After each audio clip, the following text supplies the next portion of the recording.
two sensors here are just stuck down.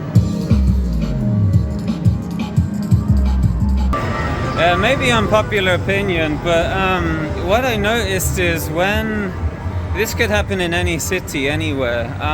Sometimes a community play on the same machine all the time, right? So they mod it for their standards or whatever. But the thing is, sometimes the modding is so crazy that it just doesn't work in a public location. Okay, so we're just doing some arcade touring around Yogyakarta right now. It's actually super fun. They have some really cool arcades, some rare machines, absolutely crazy. You can check them out in the description below and on the channel as well. I'll try and remember to put those in. But something I noticed about some of the dance games here, we have a saying back in some locations in the UK and America, right? If the machine is public, so that means anyone can come to the arcade and play the machine, then the machine has to work for the average player. And that is the average player, whether they're an average weight, an average height, or even how they play. If you're a beginner player, for example, if you're playing a dance machine, and this could be for any game, okay, where modifications are related to that.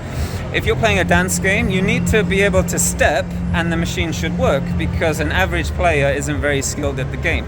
So they're gonna play like that. That's just life, right? And so for people who don't have machines, they want to be able to play competitively in an arcade. That's just a natural thing, right? But the problem is you get to this condition where you can't really play anymore because the machine has to be so sensitive for your play style.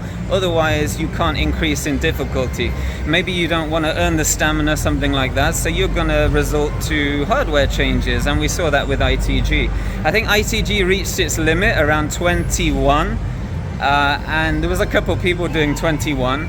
And to get it beyond 21, it seemed that instead of improving cardio or getting better in that respect, people resorted to hardware modifications. And I know no one's going to like this video, who cares, but I'm speaking on behalf of the average player, right? It's true. So if you want to pass a 22 or 23, you're going to resort to hardware modifications. You're going to either switch the sensors out for something else, you're going to maybe install a bar mod, you're going to raise the arrows, install FSRs, even though original sensors are FSRs, I don't know where that came from. Lots of things, right? You're going to change the hardware to improve your passing ability. But the thing is, your stamina, cardio, is going to stay the same or even be worse in some respects, you know? There are a lot of unhealthy people passing crazy hard things. It's a mystery, but it is a video game. You play the game how you want to play. But what I noticed in some of the locations is when you have a regular community that play here, they sort of claim ownership of the machine, whether it's a dance game, a racing game, something like that, which makes sense because they're competitive people. Maybe they live in an apartment where you can't have a private machine. It makes sense. But there's a sort of like a line where you're modifying the machine to the point where the average player, or even a player from a different culture or a different country or a different community, isn't accustomed to, right? So you're trying to play these machines and you're getting like misses, bads, goods.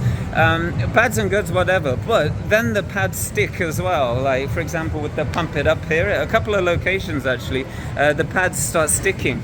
And I am 84 kilos. I can't think what that is in pounds, maybe 180 pounds. So in America, UK, I'm pretty average weight, you know, like 6 feet tall, 182 centimeters, pretty average. Maybe someone here that's slightly on the heavier side. But what if your average player is someone who is heavy? You know, they need to be able to play the game. They've swiped their card, they've paid to play, but the pads are sticking. And this is where you get in the situation where it is sort of not fair, you know, because the machine, it belongs to the arcade, and you have a condition where a lot of people can't play. The professional players can play very well. They can play at the top of their ability, which is great. But you have a lot of people that can't play, and then the business starts losing money. You know, I'm not asking you to agree, disagree. It's not really that. It's sort of like, it's up for discussion. I'm not sure where my opinion lies. To be honest, I think my opinion lies where if you have a public machine, it should work for the average person. We sort of have a rule where if you're a good player, but you have to play on a public machine. The machine has to work for the average person, but if you can tweak it where it works better for you and still works for the average person, you know, the stuff on unsticking the sensors every day, then it's great. But beyond that, it's a bit crazy. Imagine if you had an ITG machine where the arrows are super raised up, the brackets are removed, and you're expecting that to exist in a public location. It's not going to happen unless you have a really cool owner that loves digging in there and fixing things, you know. It's sort of like a rare circumstance. But certainly we came to this city just to meet the city, play on some of the games and things, but we can't play on the machines here.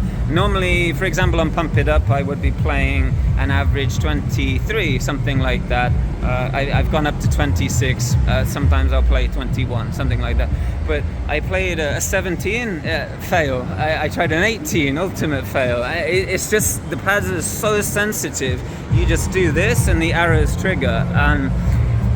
And again, it could be any game. It could be whatever it is, you know. But it's certainly interesting, and I think we've seen the same in the UK as well. We have an arcade called Arcade Club, and they want the brackets on the ITG machine, right? They say it's for insurance purposes, and the players sort of go against them. They're like, well, you're stupid. We have to remove the brackets, otherwise the game is not playable.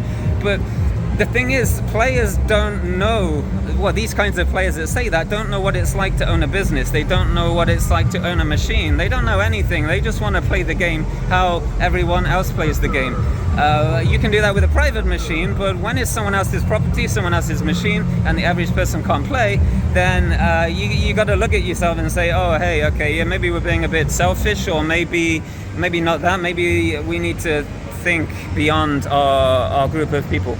I don't know, it's just an observation and something I've noticed in lots of countries. What do you think? You know, I like I said, my opinion is sort of like 75-25. 75 where the average player should be able to play the game. I mean, that makes sense, but something like that. It can't be crazy modded.